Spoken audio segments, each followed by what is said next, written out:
I'm curious about your really like horror stories that you mentioned. I'm trying to hear one of those. Anonymous, of course. Okay. Yeah. Well, like I was saying, Redacted. there was a band leader that I worked with years ago, Yeah.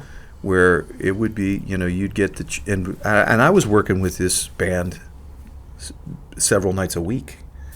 I'd have like a steady here, weddings, things like that would come up. So some weeks I might have 2, 3, 4 gigs with this band. And, you'd end up getting your check. And at the time,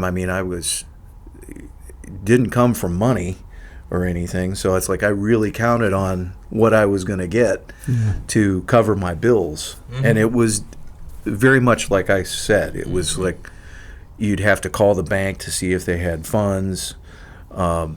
Some people would end up getting there earlier and get the money, and then before you know it, the money is out of the account. Yeah. There's nothing left. Well, this particular leader would get deposits and such, like for gigs that were coming up, and he was like so behind and not managing his funds that he's spending money for the gig that we have next week. Right. So when it comes time to pay us, he didn't have it. He didn't have it. That's crazy. And I know people that he ended up owing, large 4 figures to. Whoa. Several thousands of dollars. Yeah. How did you address that during that? Like, was that ever addressed actually with him? Because how do you just go the next day or the next week? I just got to tell you a story. I didn't do this, but I just got to tell. There's a couple of stories that just stand out to me, like these old school musicians. Yeah. There was a great musician, rest his soul, Dick Wilkie. He's a saxophone player, reed player, really interesting person. And he used to play with Stan Kenton's band for years, and he worked with big bands in town. And he didn't really consider himself a soloist, but he was like a premier section player. Could read, play his doubles, play in tune, just great. So he worked with another band leader who was kind of like that in this city, and he owed Dick money. So Dick drove this old Cadillac, I don't know, 1974, 75 Cadillac, sedan DeVille, something like that. He ends up at the band leader's house. He drives right up on the yard, up to the front porch, puts the bumper on the front porch and starts revving the engine. Oh, man. And he's like, either come out with the money or I'm pushing your porch over. And sure enough, man, he managed to come up with the funds to pay him. And then another, you probably would think I would be making up some of these stories or names, but I've heard them from more than one person. Another woodwind player I know, his name was Fran Dudash. And he used to teach at schools and, teach private lessons and all, old school dude. He showed up at that same band leader's house with a gun. Damn. And he was like, where's my money? And again, respect. That's respect right people there. managed to come up with the money. It's like, okay. Sometimes you got to do that. Sometimes you got to pull a gun out. I've never done that. I've never resorted to that. All I ever ended up doing, I don't know, I guess I'm just too nice. It's tough. I could never push that hard, man. Somebody recently, a few weeks ago, stole my bass guitar, my whole bag. Oh, wow. iPad included. Oh, and man. what was I'm really sorry. crazy is we totally know who it was. Yeah, we found him on and the everything. camera and everything. Oh, We got wow. him on camera. Kind of worked at Axelrad. Oh, wow. Another homeless guy. He was kind of a homeless transient type person. Disclaimer, he didn't really work anywhere.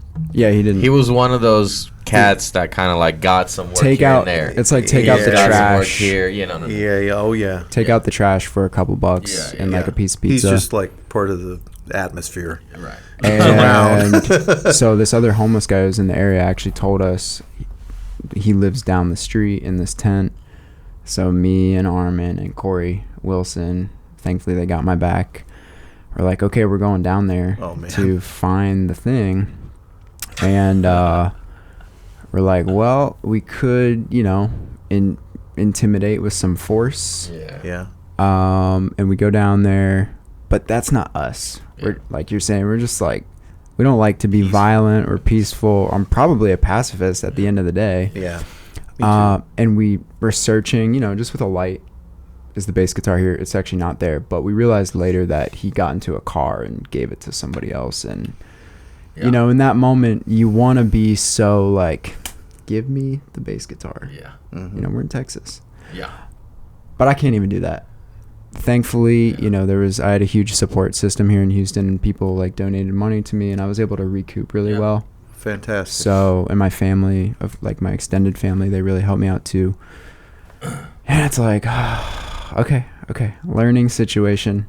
But that's tricky though, getting a new instrument. Because it's your livelihood. Yeah, and if I didn't have a support system. But even from the smaller standpoint of like if it's an instrument that you really love and have grown attached to, and you know it intimately, and then all of a sudden you have to turn around and get something, even if you got the same instrument.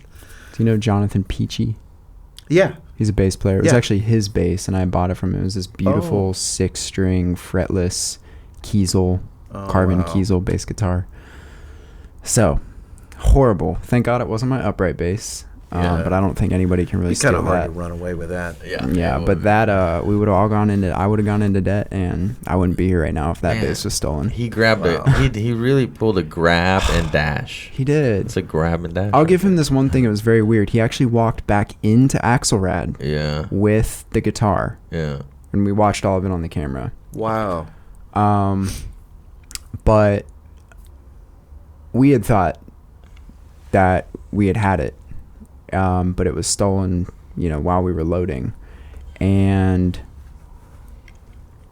I think he asked somebody if it was somebody's, but it was weird. And then he kind of hid it. And then he got into this car. And then he told us, he kept lying. And then he said he gave it to a gang member. He said he gave it to a gang member, actually. And then we were talking to him, me, Corey, and Armin, about the bass guitar. We said, we know you took it. Just give it back and it's fine. And then he called the police on us at the underpass. Well, and they're like, "Why didn't you call us?" I'm like, "Man, I'm about to, but this I know exactly where everything is right now, so I need to take it into my own hands." Of course, they're not going to do anything. I filed the police report, etc. I would hope that something like that, being a rather unique instrument, might pop up somewhere. You notify like pawn shops. I did file the report, but unfortunately, I feel like they might actually realize that that's too easy to do. Like it would pop up, but who knows? It seemed like more of an easy drug money type ordeal. Yeah. But hey, we move on and we learn. We're here to learn lessons. Indeed. And it's a good story, I'll tell you. Yeah, it's a crazy story. If you were there, you'd been pumped up. You'd be like, we were kind of hyped. We had just been to that Pasadena gun show. We're ready to go. We got to keep the house locked down. So we had to, take those steps. Wow.